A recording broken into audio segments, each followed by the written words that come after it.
Hey guys, it's Dom here, and today we have a very special video. We're going over meme cards, because that's always a fun thing to do, going over cards which are just a bit of a joke, but are also somewhat viable. But anyway, let's get into the first meme card. Now this is probably the tamest of them all, Aspect of Hersine, or I guess you could swap it out for Tazcad, because of him being like related to goblins and whatnot. But the reason why I've put Hersine on this list is because back in the day, I used to use this card to beat my friend in every single match we had. He'd play Alduin's Apocalypse, you know, the Spell Sword, Dragon deck, and I'd be running this Crusader deck. And almost every single game, I'd get him down to about 5 or 6 health. He'd leave one lane open for whatever reason, maybe because he just doesn't have the cards to defend it. And every single time, he'd see me start giggling and I'd slap down Aspect of Hersine. And it's more of a personal meme, to be honest, so I guess Tazcad could have had this spot. But no, I was being a bit selfish and thought I'd take it for myself. Anyway, number 9 is the Adoring Fan. Now, the reason why this is such a grand meme is because you might see a prophecy that your opponent's just got and think, oh no, have they hit a piercing javelin, a lightning bolt, something that could completely turn this game around? Nope, it's just a 0-1 guard which is going to delay the inevitable. And it will return every once in a while, but he's just going to get crushed again, to be honest. Like, just another stomp right on his face. And, you know, we all do enjoy killing the Adoring Fan, so I guess they're doing us a favour just by putting him in the deck. And we can't silence him after all, so the only way you can ironically get rid of him is by pushing him off Dive Rock, with Dive Rock full, a 0-cost willpower card. But if you're not running it, which you're probably not, well, shame on you to try and get rid of him. Now, we have Cadwell the Betrayer at number 8 for a very weird reason. You might think, okay, he can attack you, that's probably just a card for prophecy decks and stuff like that.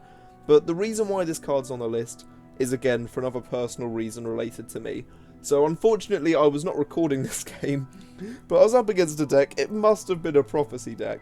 And he drew Cadwell quite early, and was using the Betrayer to pop his runes, and he was actually getting quite a few prophecies with them. Fair play to him. At the end of my turn, I got him down to 2 health, and he clearly could tell that the game was not going to win, so he just killed himself with Cadwell the Betrayer, and it was absolutely hilarious. Like, he just goes and smashes himself in the face and then explodes. Anyway, on to number 7. It's a bit of a weird one here, and it's Old Salty's Assault. Mainly because you have to fill your deck with a load of mud crabs and a reflective automaton, which is ridiculous enough as it is, but you're also getting access to Mud Crab Merchant, an excellent salesman who shows you 2 random cards and tells you to give one to your opponent and keep one for yourself. And the wackiness of the combinations you can get with this card is just so dumb. And the fact that it's coming from Old Salty's Assault sometimes as well is just even cooler. Because your opponent's like, okay, it's turn 5, what are they going to do then? Slowly start up a combo? Nope, they're going to summon 4 units, and including Mudcrab Merchant, give you a random card and give themselves a random card. Now on to number 6, we have Swindlers Market, and everyone loves a good Swindlers deck, and I say everyone, I mean probably just me, or at least to play one, and have it go off well, because it means that whenever you're playing a 0-cost card, you're gaining a bit of health and damaging your opponent, and with the correct setups with Smuggler's Hall and lots of Swindlers Markets, you can be dealing so much damage health like that, and it's just ridiculous, and it's quite funny to see. Now, you may be wondering why I put the alternative art into this video. Well, that's because I can put it into the thumbnail, and because less people know about this artwork, it means less people know about this card, and more people are probably going to click on the video because of it. Anyway, that's enough fourth wall breaking memes, and let's get back onto the video with number 5, the Heretic Conjurer. And this card is a 2/3 guard, which when pilfers will make sure every creature you summon this turn will be transformed into a random Daedra. It sounds like a decent effect, it's not too bad, and it can have some insane value if you get it off correctly, and by correctly I mean you get lucky. This can turn your Nord Firebrands into Siege Crawlers, and if you're running Invade, it can mean that your Nord Firebrands are dropping down as 15/15s with Breakthrough and then possibly Charge, Ward, Regenerate, Drain, you name it. But it also does mean things like your Mirak might be turned into a Scamp. So it has its wackiness, I'll give it that. Right, on to number 4, we have Flesh Sculpture. And this is something which, if your opponent sees, will tell them, wow, my hand is a brick. And my entire deck is probably made of bricks, enough bricks to make a house, hence the reason I'm running this card.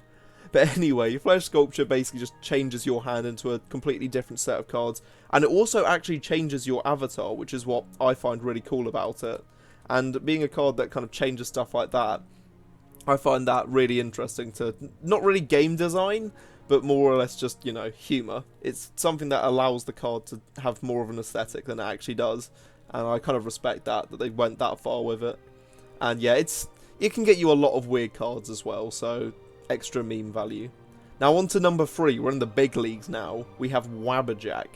Wabba Jack is a 5-cost support, which just allows you to pop creatures and change them into something else. And what is something else? You have to find out. You see, I'd always recommend using Wabba Jack on your weakest creatures, because the summon ability will still go off, and even if you do transform your opponent's strongest unit into something else, you still could be given quite a strong summon ability. So I'd say if your opponent's got something very strong, Wabba Jack's a good kind of use on it, but I'd much rather recommend using it on your own weaker units, and seeing what funny, wacky stuff you get from the Wabba Jack. Now on to number 2, exciting times. We're sticking again with the theme of Sheogorath, and that's with the Gates of Madness, a 3-cost support which when summoned will transform your entire deck into just a bunch of random cards, and whenever you draw a creature they get buffed, and whenever you draw an action or support they get cheaper. So the reason why this is such a grand meme card is because it means no matter what kind of deck you've made, you've now just got something completely different. Will it have synergy? Absolutely not. And it's just something that you play and your opponent goes, right, I have no idea what I'm meant to react to now.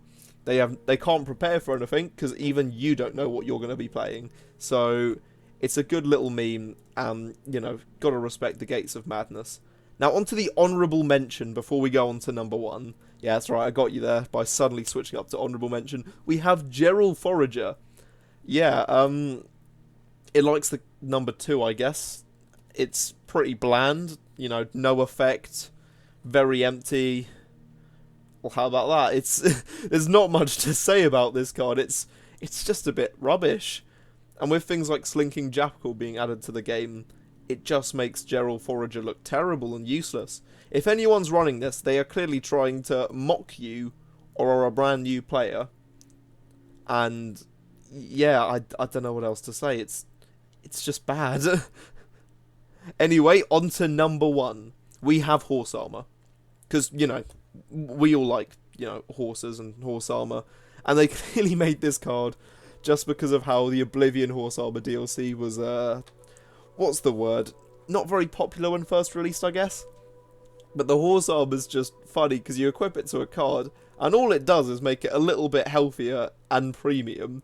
It's like, it's the peasant man's way of getting premium cards, which is kind of ironic because you'd expect someone with a full premium deck to have either only made and played that deck, or to have paid extra money for extra resources, which means they're milling more cards. And yeah, so this card's basically used as the cheaper way of getting premiums, even though you'd have to pay for Horse Armor to get that premium content back in the day. So it's kind of got a bit of irony to it as well. And you know, it's a beautiful card that, honestly, if anyone ever runs it, just, what are you doing, bro? You're clearly just trying to mock your opponent, and I respect it, to be honest. I do respect a good old person who uses Horse Armor legitimately, and, you know, without irony. But from talking about that beautiful card, we are going to end the video. If you guys have enjoyed this, well, you know, do the usual liking and subscribing. But let me know, what is your top meme card in Legends? And other than that, I hope you guys enjoyed, and I'll see you next time.